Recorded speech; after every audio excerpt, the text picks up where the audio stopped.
আসসালামু আলাইকুম।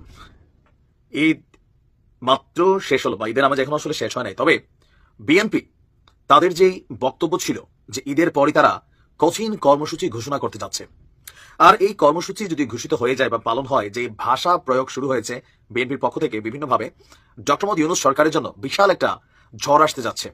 এই ঝড়টা দেশে গৃহযুদ্ধ বাধাইলেও বাধাইতে পারে। কেন বাধাইতে পারে বোঝাই। আমাদের উপদেষ্টা আসিফ মাহমুদ তিনি বলছিলেন 5ই আগস্ট যদি সরকার পতন না হতো তাহলে সশস্ত্র সংগ্রাম হতো। এই বক্তব্য থেকে অনেকের মনে প্রশ্ন যে এই অস্ত্রশস্ত্র এদের কাছে কোথায় আছে। আমরা কেন এই কথাটা বললাম, এবার আসেন। গতকালকে হাসনাত আব্দুল্লাহর একটা বক্তব্য আছে, যদি দরকার হয় রাজপথে প্রতিহত করা হবে বিএনপিকে। দেখছেন তো গতকালকের আন্দোলনের তার স্টেটাসটা। অপরদিকে বিএনপি বলছে বাপ ডাইকা ইলেকশন দিয়ে যাওয়া লাগবে। তো প্রত্যেকের যে ভাষা, প্রত্যেকের যে প্রস্তুতি, প্রত্যেকের যে অবস্থান, এই টোটাল জিনিসটা যদি রিয়েলিটিতে চলে আসে তাহলে সংঘর্ষ তৈরি হবে জাতীয় নাগরিক পার্টি সরকারের মধ্যে, পাশাপাশি বিএনপির সাথে। আর মাঠের শক্তিতে বিএনপি এই মুহূর্তে যথেষ্ট শক্তিশালী। যদি প্রশাসন ছাড়া জাতীয় নাগরিক পার্টি মাঠে নামে, বিভিন্ন জায়গায় এরা ব্যাপক মার খাবে। আর এরপরে যদি প্রশাসন আবার অ্যাকশনে যায়, গ্রেপ্তার হবে, আতঙ্ক তৈরি হবে। আসলে দেশের পরিস্থিতি কোথায় যাবে? ঈদ যেতে না যেতেই এখনো যায় নাই, বাট বিএনপি অন অ্যাকশন। জাতীয় সংসদ নির্বাচন প্রসঙ্গে সরকারের অবস্থান অনেকটা ধোঁয়াশাপূর্ণ বলেই মনে করছেন বিএনপি। যে ডক্টর ইউনূস সরকার তিনি বা প্রধান উপদেষ্টা ডক্টর ইউনূস তিনি তার কথাতে কোনো কিছু ক্লিয়ার করেন না। তিনি এখন বলেন ডিসেম্বর, তখন বলেন মার্চ, তখন বলেন জুন। এই যে বক্তব্যগুলি আসতেছে এগুলোতে বিএনপি আসলে বিচলিত।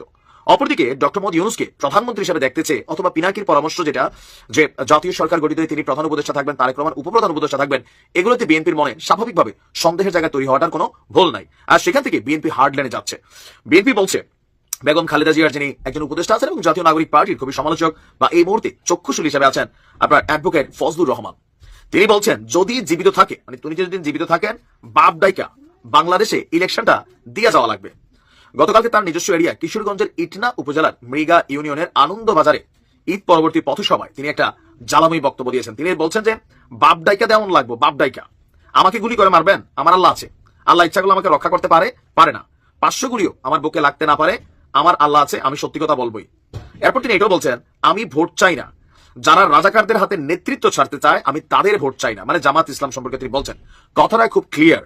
আমি ভোট চাই তাদের যারা মুক্তিযুদ্ধকে স্বীকার করে, যারা মুক্তিযুদ্ধের বাংলাদেশকে মানে, যারা এই দেশকে মাথা উঁচু করে দাঁড়া করাতে চায়। তারপর এখানে নির্বাচন প্রসঙ্গে যে মিশ্র প্রতিক্রিয়া তৈরি হয়েছে দুই দলের মধ্যে অথবা সরকারের সাথে, এগুলো সম্পর্কে বিএনপি ক্লিয়ারেন্স। আপনি ছাত্র দলের নেতাদের বক্তব্য শোনেন, বিএনপির বিভিন্ন লেভেলের বক্তব্য শোনেন, প্রত্যেকেরই কিন্তু ঈদের পরবর্তী রাজপথে নামার যে বক্তব্য অথবা প্রস্তুতি সেটা কিন্তু দৃশ্যমান। আর এরকম পরিস্থিতি হতে গেলে ডক্টর মোহাম্মদ ইউনূস একদিকে যেমন মার্কিন যুক্তরাষ্ট্রের একটা নতুন খেলায় আটকে গেছেন, মার্কিন গণমাধ্যমগুলোর নানান প্রতিবেদন, পাশাপাশি দেশের ভেতরে এরকম একটা অস্থিতিশীল পরিবেশ তৈরি হলে আলেমরা মাঠে নামবে, এখানে মারামারি হবে, কাটাকাটি হবে, এগুলো আসলে ডক্টর মোহাম্মদ ইউনূসের জন্য বড় ধরনের একটা ঝামেলা তৈরি করবে। কোন পথে যাচ্ছে সময় বলে দেবে। ভালো থাকুন।